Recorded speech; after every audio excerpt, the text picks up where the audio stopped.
Welcome back. Well, there's been big disruptions today to traffic on Mpumalanga's busiest route, the N4.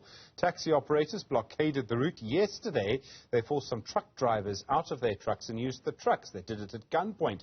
Several taxi operators have been arrested. We understand that traffic is flowing, but taxi operators still on the scene. There are some suggestions that if police do leave the area, those blockades could start again. Khaya Vilakazi is a political analyst at the University of Mpumalanga. Khaya, good afternoon to you. Around the world, issues around fuel prices are incredibly contentious. What is driving the kind of protest we've seen in Mpumalanga over the last 48 hours? I think the taxi operators have been quite clear in terms of why they saw the need to disrupt traffic and business. And it's mainly because of the high fuel prices and the fact that the commuters cannot commute from the townships that they stay in into the CBD where they work in. So they believe that by disrupting business in itself, governments will be forced to actually sit down and listen to them in terms of their demands to actually have governments subsidize their fuel expenses during this period in time. Is it just about fuel? There's no link to this faction of the ANC or that faction of the ANC or any other kind of politics at the moment?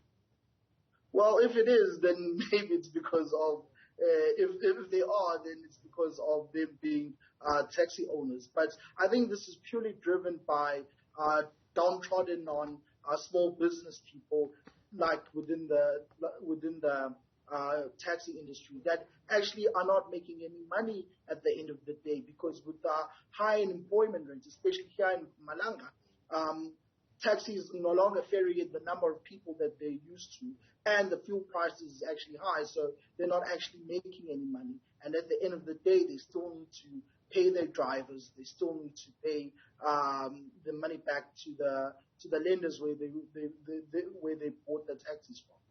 We're seeing this kind of thing around the world. I mean, you know, you look at fuel prices, they've gone up everywhere, largely because of Russia's invasion of Ukraine. That leads to huge social anger. If you look at what's going to happen here, it would seem likely that the fuel price could go up again, maybe not for very long, may go down in 2 months. But the fact is, it is likely that we're going to have more public anger like this around the country. Definitely, Stephen. I think this is one of the few flashpoints that could mark a turn within South Africa. We all remember how the Arab Spring started, and it's such social pressures that are being put on ordinary South Africans that they now feel that the government is not doing enough to shoulder the pressure that the international oil industry is exerting in terms of increasing their fuel prices. I mean, do governments, ours and others, do they have any options at all, apart from subsidizing fuel prices? And there's a big law of unintended consequences if you do that, and there's no money to do that, frankly. I don't know how else a democratic government responds. Well, I think government needs to start looking at how they can actually make the fuel price lower for ordinary South Africans. For example, there's been a talk of government buying a refinery, the one that's placed in Durban, buying it and trying to refine oil at a cheaper rate, and then that might maybe reduce the price of petrol for normal citizens. But that will actually require a lot of government investment into that industry. And we need to find out, is our government willing to invest today for tomorrow's benefits?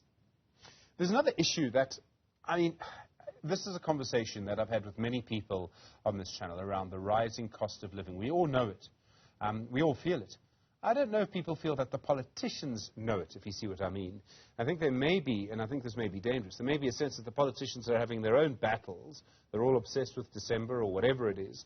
They're not actually focused on trying to make life easier for people. Stephen, South Africa is made up of two different social classes, the haves and the have-nots. And unfortunately, the politicians are actually part of the haves.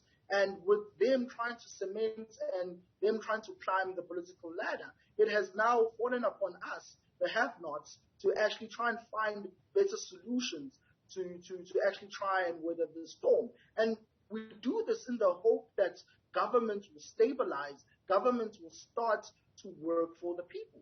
But these things are not coming to fruition, and society at large is giving up on government. I mean, you see that in so many places. There's another sort of sub-story within this, which is, Khaya, I think everyone is scared of the taxi industry. No one wants to take them on. It requires really tough policing to do. And in Mpumalanga, we've seen that the routes have been reopened relatively quickly, but it shows you the power the taxi industry actually has. Yes, the taxi industry does have a lot of power.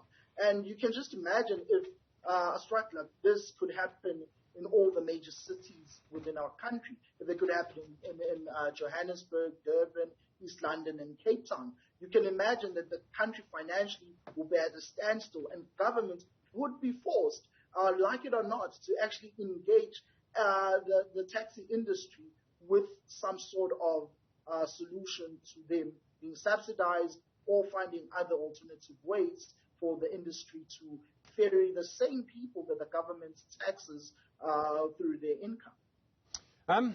So what happens then, Khaya? I mean, public anger rises. I don't see a proper response from government.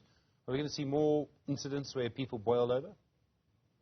I think last year, July, we somewhat saw what ordinary South Africans could be capable of, whether it's an insurrection, whether it was due to the arrest of former President Jacob Zuma.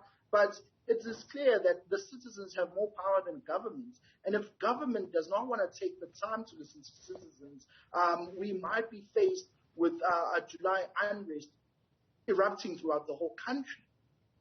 What this really boils down to, Khaya, and I mean there are many elements to this. So we've got the high fuel prices. We don't really have much control over that. We've got the situation within the economy generally coming out of the pandemic. We didn't have much control over that. What we do have control over is economic policy, which has created the underlying situation, the unbelievable and frankly quite scary youth unemployment that we have. My point is that government, as you say, is being seen increasingly to have failed. No one sees any solutions on the horizon. People talk about possible change in 2024. That could be incredibly messy if, in fact, it happens. We're in a situation where some people may well despair. Optimism and hope are suddenly going to become very, very important aspects in our politics. If you can sell that, you can have a lot of influence. Yes, you could. And I think we've seen it through the polls, Stephen. South Africans are hopeless. South Africans have seen no hope in South Africa. I was just remarking with a colleague of mine yesterday that it actually feels that we're looking at the downfall of South Africa in real time. I don't think that people in Zimbabwe during the time where it was starting to get sanctioned thought that Zimbabwe would have gotten as bad as it did. And even us in South Africa, we're looking at everything happening. We're looking at the high food prices.